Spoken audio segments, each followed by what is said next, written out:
Natal dirayakan oleh umat Kristen sebagai peringatan kelahiran Tuhan Yesus Kristus, Sang Juru Selamat dalam iman Kristen.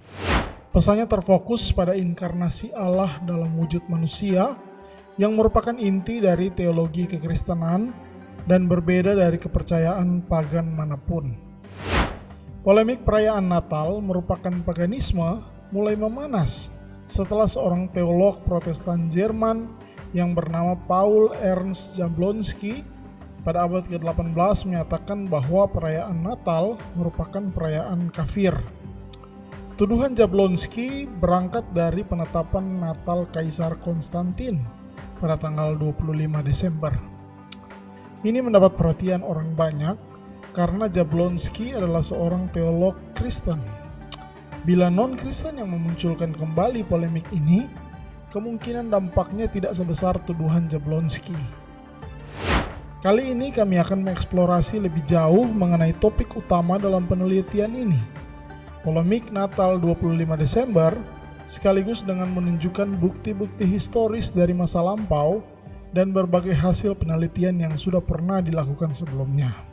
Joseph F. Kelly dalam bukunya The Origin of Christmas menyatakan meskipun tidak ada yang tahu pasti kapan kelahiran Kristus ke dunia, bahkan narasi-narasi dalam Injil tidak memberikan petunjuk mengenai tanggal pasti kelahiran Yesus, namun beberapa bapak gereja dan tulisan-tulisan dari abad mula-mula yang memberikan kita petunjuk bahwa tanggal 25 Desember merupakan tanggal yang sudah banyak dicatat dan diyakini sebagai hari kelahiran Yesus.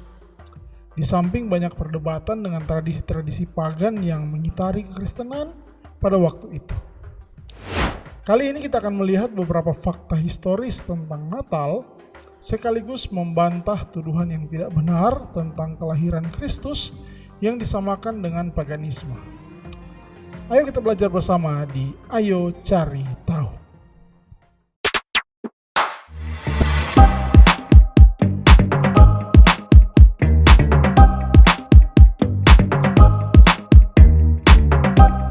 Kita akan melihat tuduhan tentang hari Natal yang oleh beberapa ahli teologi disebut perayaan pagan. Yang pertama, Sol Invictus. Natal seringkali disamakan dengan Sol Invictus karena adanya beberapa kesamaan historis dan simbolis antara perayaan kelahiran Yesus Kristus dan perayaan Sol Invictus yang merupakan kultus penyembahan matahari yang tak terkalahkan dalam tradisi Romawi kuno. Banyak ahli teologi yang berpendapat bahwa Kaisar Konstantinus yang menjadi penganut Kristen pada abad keempat juga memiliki peran penting. Sebelumnya, ia adalah pendukung kultus Sol Invictus. Setelah menjadi Kristen, Konstantinus mendukung penyesuaian kalender religius yang menggabungkan elemen-elemen pagan dengan tradisi Kristen. Tapi faktanya Sol Invictus nanti jatuh pada tanggal 25 Desember pada tahun 354 Masehi ketika kalender Filokalia mencatat hal ini. Sebelumnya prasasti Julio Claudian Fasti mengatakan bahwa festival matahari diadakan pada tanggal 8, 9, 28, dan 11 Desember dan mungkin juga 19 Oktober. Kalender Filokalia mengatakan bahwa Kaisar Aurelian menghormati matahari dengan balapan kereta kuda setiap 4 tahun sekali pada tanggal 19 sampai 22 Oktober. Jadi bisa saja perayaan Sol Invictus lah yang disamakan dengan Natal, mengingat kekristenan adalah agama yang berkembang pesat pada waktu itu. Yang kedua, Saturnalia. Perayaan Natal juga sering dikaitkan dengan Saturnalia, sebuah festival Romawi kuno yang dipersembahkan untuk dewa Saturnus, dewa pertanian dan kesuburan. Saturnalia dirayakan setiap tahun pada 17 sampai 23 Desember. Ini bertepatan dengan periode titik balik matahari musim dingin atau winter solstice yang menjadi momen penting dalam banyak tradisi pagan. Sementara Natal yang dirayakan pada 25 Desember datang segera setelah Saturnalia berakhir. Beberapa sejarawan berpendapat bahwa tanggal Natal dipilih untuk menggeser fokus dari perayaan pagan ini menuju perayaan Kristiani. Seperti dengan Sol Invictus, beberapa ahli teologi berpendapat bahwa gereja awal mungkin telah memilih tanggal dan elemen tradisi yang mirip dengan Saturnalia untuk membantu masyarakat Romawi yang sudah akrab dengan tradisi ini dalam transisi ke agama Kristen. Mengadopsi dan mengadaptasi tradisi lokal mempermudah penyebaran agama Kristen di wilayah Kekaisaran Romawi. Tetapi fakta sejarahnya adalah sumber-sumber paling awal untuk Saturnalia datang dari Macrobius pada abad ke-5 yang mengatakan bahwa Saturnalia dirayakan 14 hari sebelum bulan Januari. Dan perlu diingat bahwa kalender Romawi kuno pada masa itu memiliki 2 hari lebih banyak pada bulan Desember dibandingkan dengan kalender kita sekarang. Yang artinya tanggal 17 Desember adalah tanggal yang tepat untuk merayakan hari Saturnalia, bukan 25 Desember. Sekarang kita akan melihat fakta historis tentang 25 Desember adalah hari Natal. Yang pertama, The Apostolic Constitution. Salah satu dokumen tertua dari abad mula-mula pernah mencatat secara eksplisit tanggal perayaan yang amat penting bagi pengikut Kristus. Dokumen tersebut adalah The Apostolic Constitutions, yang merupakan kumpulan konstitusi rasuli.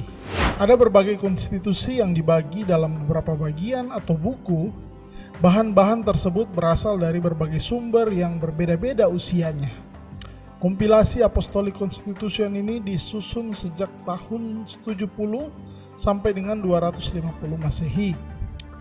Dalam salah satu bagiannya, yaitu buku kelima bagian 3, ditemukan kalimat sebagai berikut. Brethren, observe the festival days, and first of all the birthday which you are to celebrate, on the 25th on the 9th month.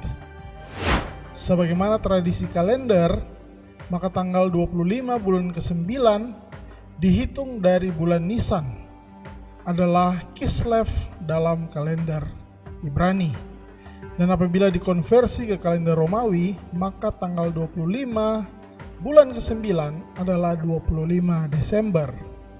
Jadi, catatan tertua tentang Natal yang bisa didapati hingga saat ini adalah pada tanggal 29 Kiyah, yang sejajar dengan penanggalan Yahudi tanggal 25 bulan Kislev, dan sejajar dengan penanggalan Gregorian tanggal 25 Desember.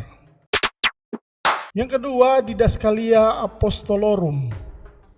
Didaskalia Apostolorum merupakan catatan mengenai peraturan-peraturan Kristen atau bisa pula disebut sebagai hukum gereja di abad permulaan yang dicatat pada abad ketiga sekitar tahun 230 sampai 250 Masehi. Tulisan ini diedit oleh seorang bapak gereja, Hippolytus, pada tahun 250 Masehi. Pada salah satu bagian dari dokumen ada tertulis, "Saudara-saudaraku, peliharalah perayaan kelahirannya setiap tahun pada tanggal 25 bulan ke-9 Ibrani." Disebut bulan Kislev, yaitu tanggal 29 bulan ke-4 Mesir. Disebut bulan Kiyah. Yang ketiga, Abba Demetrius Anno Martiri. Pada tahun 198 Masehi, seorang bapak gereja Mesir bernama Abba Demetrius menyatakan hari kelahiran Yesus pada salah satu dokumen yang dia sebut sebagai Anno Martiri. Atas perintah Abba Demetrius, seorang astronom gereja Koptik bernama Bartolomeus melakukan perhitungan yang sangat cermat. Dan berdasarkan penampakan bintang Sirius dan kalender Mesir, ia akhirnya menemukan kelahiran Yesus terjadi pada tanggal 29 Kiyah, sejajar dengan penanggalan Gregorian tanggal 25 Desember. Berikutnya, Stromata Clemens dari Alexandria. Stromata atau bunga rampai adalah karya ketiga Clemens dari Alexandria, karya trilogi yang sangat berguna bagi kehidupan gereja pada masa itu. Dokumen Stromata memberi satu fakta dalam tulisannya bahwa Kristus lahir pada hari ketiga bulan ke-9. Maka itu berarti tanggal 23 Pakon menurut kalender Mesir dan 25 Desember menurut kalender Romawi.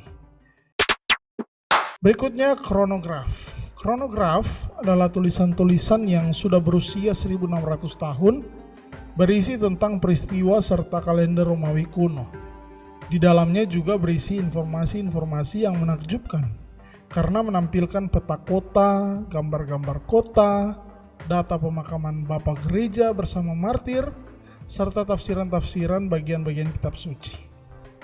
Secara khusus pada bagian 12 kronograf terdapat judul Commemoration Dates of the Martyrs. Di line pertama tertulis kata ini, yang bisa diartikan sebagai berikut. Hari ke-8 sebelum kalender Januari, Natal Yesus Kristus di Bethlehem, Yudea.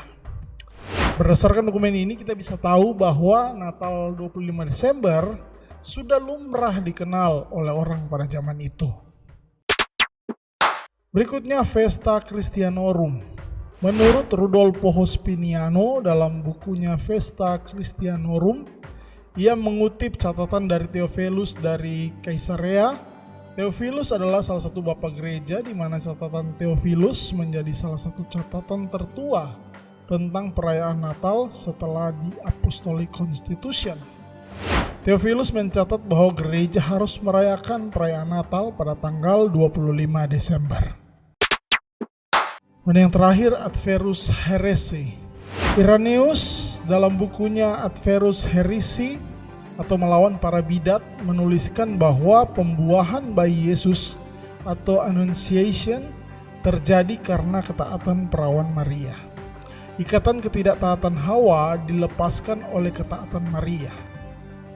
Irenaeus menyatakan bahwa Maria mengandung 25 Maret selama 9 bulan.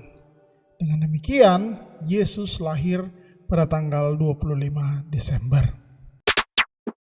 Perdebatan mengenai apakah tanggal 25 Desember adalah hari kelahiran Yesus Kristus atau bukan telah berlangsung selama berabad-abad. Secara historis, Alkitab tidak mencantumkan tanggal pasti kelahiran Yesus, sehingga penetapan tanggal tersebut lebih didasarkan pada pertimbangan teologis, simbolis, dan strategis oleh gereja awal. Bagi sebagian orang, perdebatan ini memunculkan pertanyaan tentang keaslian tanggal hari Natal. Namun, bagi banyak umat Kristen, inti perayaan Natal tidak terletak pada keakuratan historis tanggalnya, melainkan pada maknanya, yaitu memperingati kelahiran Yesus Kristus sebagai juru selamat. Dengan demikian, 25 Desember menjadi simbol pengharapan, cinta, dan damai yang melampaui perhitungan kalender. Dan terlepas apakah tanggalnya tepat atau tidak, marilah kita sama-sama bersyukur bahwa juru selamat dunia, yaitu Tuhan Yesus Kristus, sudah lahir, hidup di dunia, mati, dan bangkit bagi kita. Dan daripada kita saling berdebat, bersyukurlah bahwa setiap tahun dunia selalu mengingat dan memperingati peristiwa yang terjadi ini. Dan secara tidak langsung mengakui bahwa Allah benar-benar berinkarnasi menjadi manusia lewat peristiwa Bethlehem. Terima kasih kepada teman-teman yang sudah setia menonton Ayo Cari Tahu. Jika teman-teman punya usul kita bahas apa berikutnya, silahkan komen di bawah. Jangan lupa juga untuk like, share, dan juga subscribe channel Ayo Ibadah. Terima kasih. Tuhan Yesus memberkati. Selamat Natal. Ayo cari